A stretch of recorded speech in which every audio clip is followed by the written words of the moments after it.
आजच्या भागामध्ये आपण पाहणार आहोत संपतराव आता जोरजोराने चहा हवा आहे म्हणून नीलांबरीकडे आवाज करतच बोलत असतात. तेवढ्यातच रेणुका तिथे चहाचा कप घेऊन आलेली असते. आता या संपतरावांना रेणुकाच्या हातचा चहा नको असतो आणि म्हणूनच ते जोरात तो चहाचा कप फेकून देतात.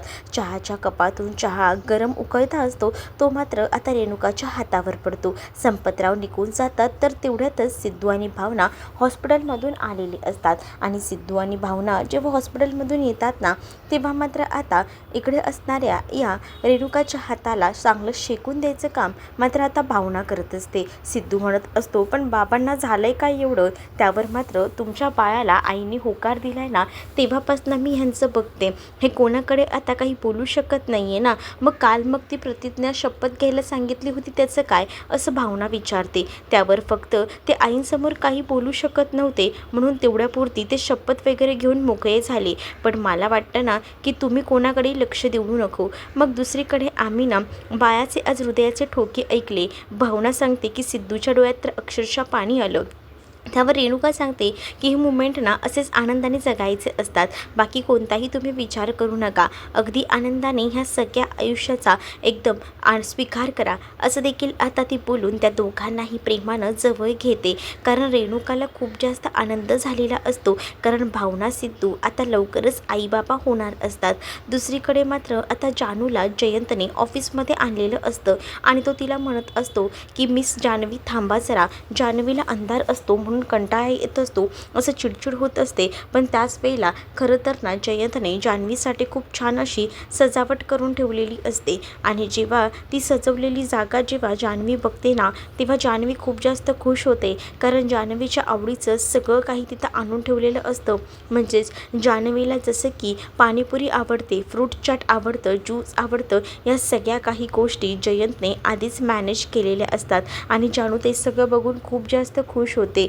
आणि जानू म्हणते की एवढं सगळं माझ्यासाठी, फक्त आणि फक्त माझ्यासाठी तुम्ही केलेलं आहे का? मला खूप जास्त आवडले. मी तर ना आता कधी काय करते असं झाले, पण एवढं सगळ्या गोष्टी तुम्हाला कशा माहिती, असं देखील जानू आता जयंतला विचारू लागते. त्यावर जयंत म्हणतो की मिस जान्हवी, तुम्हाला जे जे आवडतं ना ते सगळं काही तुमच्यासाठी मी आणेन, एवढं फक्त लक्षात ठेवा.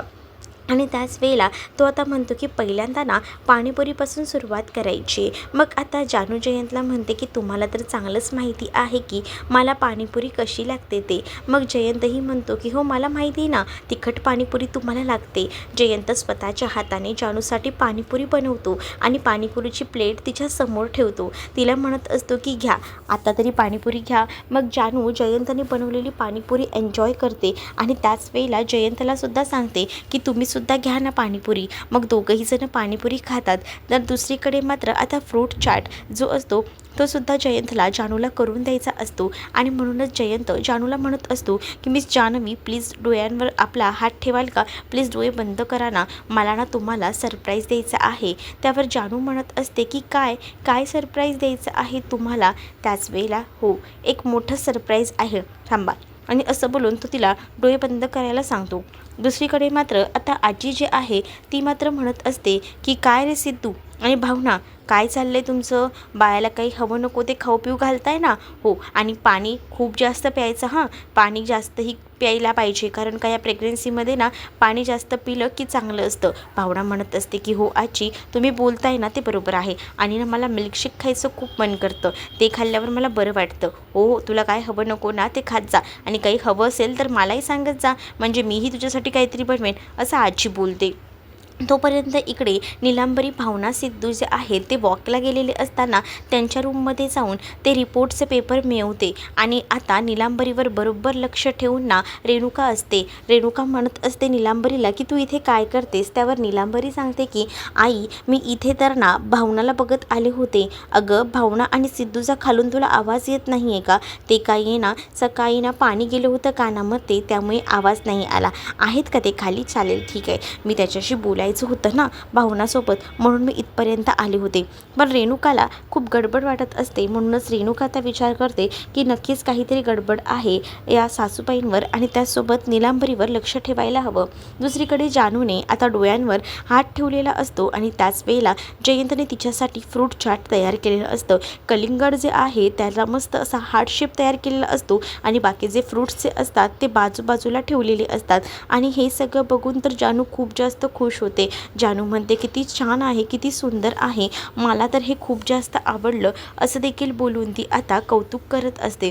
आणि जेव्हा या सगळ्या गोष्टींचं ती कौतुक करते ना तेव्हा मात्र ती हळूहळू ते फ्रूट चाट सगळं संपवते. मग आता मोमोजसुद्धा रेडी असतात आणि मोमोजसुद्धा तो म्हणतो की थांबा मी तुम्हाला देतो. आणि मोमोज जेव्हा ती म्हणते ना की मी घेईन ना, पण ते म्हणतात की नाही मी देणार आहे ना, मग मीच देणार. आणि मग काय एका प्लेटमध्ये सगळे मोमोज त्याचसोबत चटणी वगैरे सर्विंग करून तिला दिली जाते. आणि मग काय ती आवडीने ते मोमोज एन्जॉय करते. ती म्हणत असते की आजचा दिवस ना मी कधीच म्हणजे कधीच विसरू शकत नाही. आणि असं बोलूनच ना ती आता जयंतसोबत ते मोमोज एन्जॉय करत असते.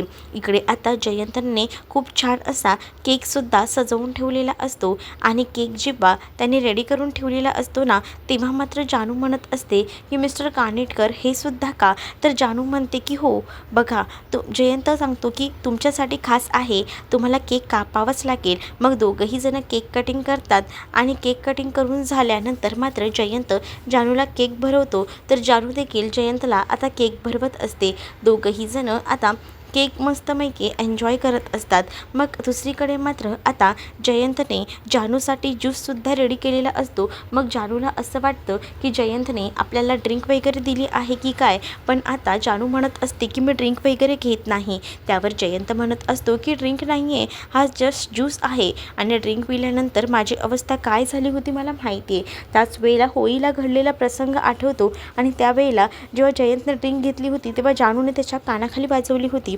तो प्रसंग आता जानूच्या नजरेसमोरही येतो. त्यामुळे जानूही त्याला आता सॉरी असं म्हणते.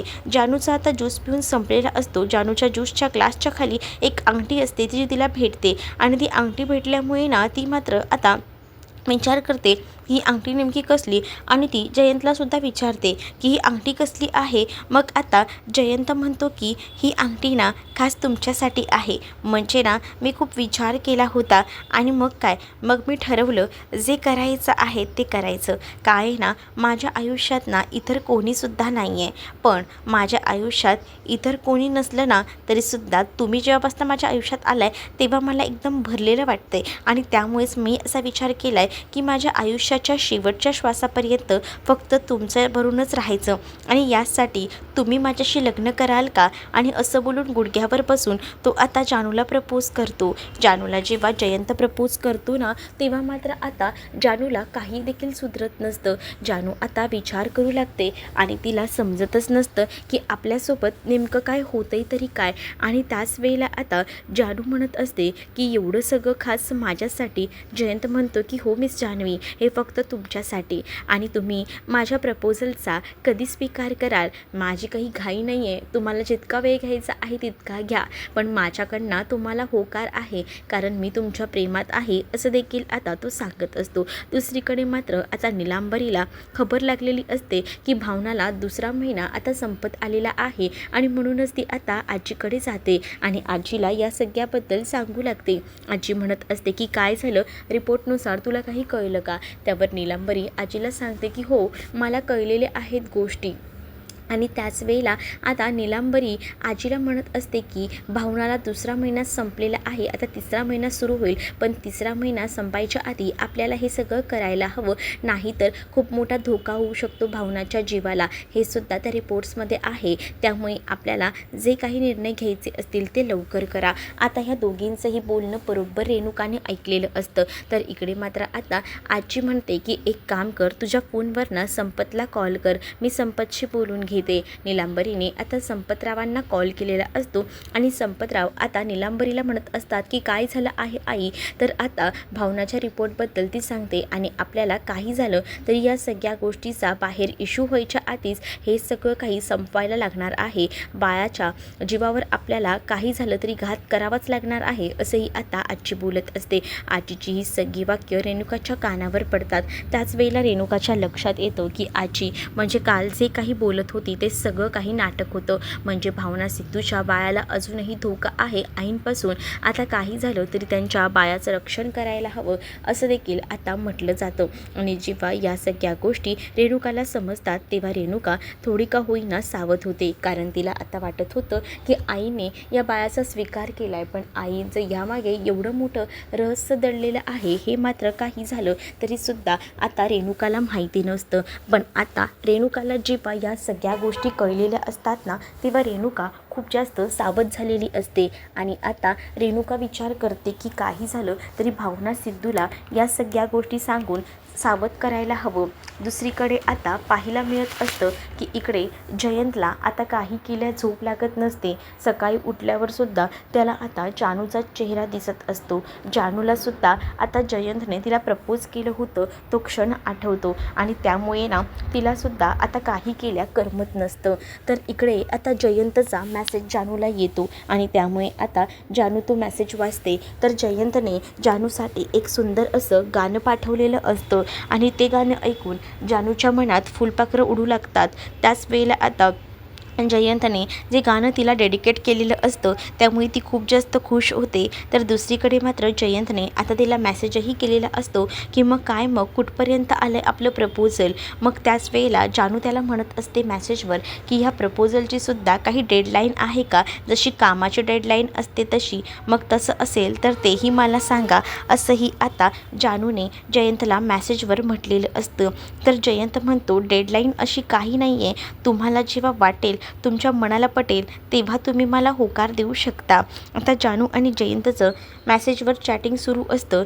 जानूला जयंतसोबत मेसेजवर बोलून खूप मजा येत असते कारण आता ती जयंतच्या प्रेमात असते आणि ती इतकी बुडालेली असते ना की तिला जरा का होईना जयंतचा मेसेज आला नाही की त्रास होऊ लागतो. आणि जयंतचा मेसेज न आल्यामुळे मात्र आता इतका त्रास होतो ना की ती आता विचारही करू शकत नसते.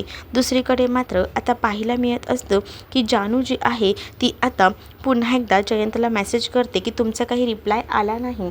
त्यावर जयंत म्हणत असतो की मी आहेच की तुमच्यासाठी, कधीही तुम्ही मला विचारू शकता, कधीही काही बोलू शकता असंही आता म्हटलं जातं. तर दुसरीकडे मात्र आता जानू मेसेजवर बोलत असते आणि जयंत मात्र तिला रिप्लाय देत असतो. तेवढ्यातच आता लक्ष्मी तिथे आलेली असते आणि लक्ष्मी जेव्हा तिथे येते ना तेव्हा मात्र आता जानू विचार करते की आई आली आहे म्हटल्यावर आई आपल्या बोटातील ती रिंग बघेल आणि त्यामुळेच ना ती थोडीशी का होईना घाबरलेली असते. आणि त्यानंतर तिने जयंतला मेसेजसुद्धा करायचे थांबवलेले असतात आणि त्याच वेळेला ती इकडे तिकडे बघते.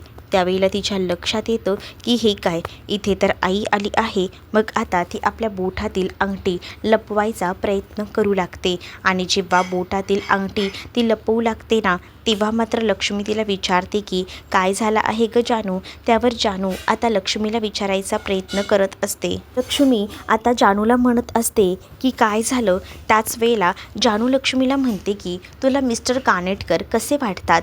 त्यावर आता लक्ष्मी म्हणत असते की तुला त्यांच्याबद्दल काही वाटतंय का, ते तर ठीक आहेत ना, ते बॉस आहेत, पण तसं नाही का आई, तसं दुसरं काही वाटतंय का तुला, असंही आता लक्ष्मीला मुद्दामून जानू विचारत असते. त्यावर लक्ष्मी हिला समजतं की जानू आता जयंतच्या प्रेमात पडत चाललेली आहे आणि त्यामुळेच आता लक्ष्मी म्हणत असते की एकच मिनटं थांब, आपण ना तुझ्या बाबांना विचारूया या सगळ्याबद्दल असंही आता सांगितलं जातं.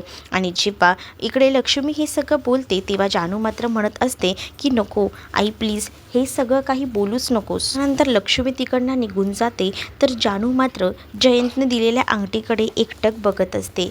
दुसरीकडे भावना आता बेडरूममध्ये बसलेली असताना सिद्धू आता तिचा पाय वगैरे दाबून देत असतो. सिद्धू भावनाची खूप जास्त काळजी करत असतो. भावना सिद्धूला सांगत असते की बस झालं, पुरे झालं, नाही दुखत आहेत आता माझे पाय. तेवढ्यातच ना आता तिकडे नीलांबरीसुद्धा आलेली असते. नीलांबरी आणि आजी आता मात्र भावना आणि सिद्धूला बोलण्यामध्ये गुंतवून ठेवायचा प्रयत्न करत असतात. आजी म्हणत असते की काय चाललं आहे. मग दुसरीकडे नीलांबरी तोपर्यंत भावनाच्या औषधांमध्ये बदल करायचा ठरवत असते आणि त्याचसाठी तर आजी आणि नीलांबरी भावना सिद्धूच्या रूममध्ये आलेल्या असतात आणि त्यांचं मुद्दामून आता ते सगळं काही ठरलेलं होतं. इकडे आता आजी सिद्धूला बोलण्यात गुंतवून ठेवते तर भावनासुद्धा त्यांच्याबरोबर गप्पा मारत असते. त्या संधीचा आता इकडे मात्र नीलांबरीने फायदा करून घेतलेला असतो. नीलांबरीने आता जी काही भावनाची विटॅमिनची गोळी असते ती बदलूनच आता त्या जागी अबॉर्शनची गोळी ठेवलेली असते, जेणेकरून आता ती गोळी खाल्ली की एकदा का भावनाचा गर्भपात होईल. हाच हेतू नीलांबरी आजीचा असतो आणि यासाठी त्यांना आता खूप भारी वाटत असतं की ते खूप मोठं काम करतायत हे ऐकून. दुसरीकडे आता लक्ष्मी जी आहे ती सिंचनाला समजवायला गेलेली असते. तुमच्या दोघांमधील जे वाद आहेत ते सगळे काही संपवा आणि ते वाद संपल्यानंतर आहे ना मला असं वाटतं की तुम्ही आता पुढे विचार करा. काय ना की हे असे वाद घेऊन किती दिवस बसणार आहात. शेवटी नवरा बायको आहात, एकमेकांना समजून घ्यायचं असतं असंही आता सांगितलं जातं. जेव्हा आता या सगळ्या गोष्टी बोलल्या जातात ना तेव्हा मात्र आता लक्ष्मी म्हणत असते ह्या सगळ्या गोष्टी जरा डोकं करून विचार करण्यासारख्या आहेत ना, जरा एकदा विचार कर. पण तरीसुद्धा ना सिंचना नाही म्हणते. मग तिला लक्ष्मी सांगते की बघ एक काम करा, तुम्ही दोघंही जण एखादा मॅरेज काउन्सिलर का घेत नाही. मॅरेज काउन्सिलरकडे जाऊन तुम्ही तुमच्याबद्दल बोलू शकता ना.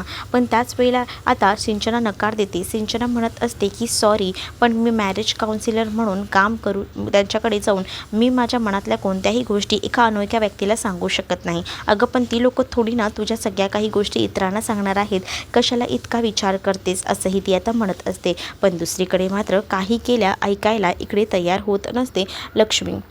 तर आता इकडे पाहायला मिळत असतं की जेव्हा रेणुका ही सुद्धा आता या हरीशला भेटायला गेलेली असते आणि तीसुद्धा हरीशला समजवत असते. खरं तर लक्ष्मी आणि त्या रेणुकाने मिळून प्लॅनिंग केलेलं असतं की सिंचन आणि हरीशशी बोलायचं. म्हणून रेणुका हरीशशी बोलत असताना त्याला सांगत असते की प्लीज जरा समजून घे, प्लीज जरा ऐकून घे, मला काय म्हणायचं आहे ते. दोघंही भांडण किती दिवस करत बसणार आहात. एखाद्या मॅरेज काउन्सिलरला दाखवलं तर बरं पडेल ना. पण आता मात्र नेहमीप्रमाणे मीच का माघार घ्यावी. ती कधीतरी माझ्याशी बोलायला येते का.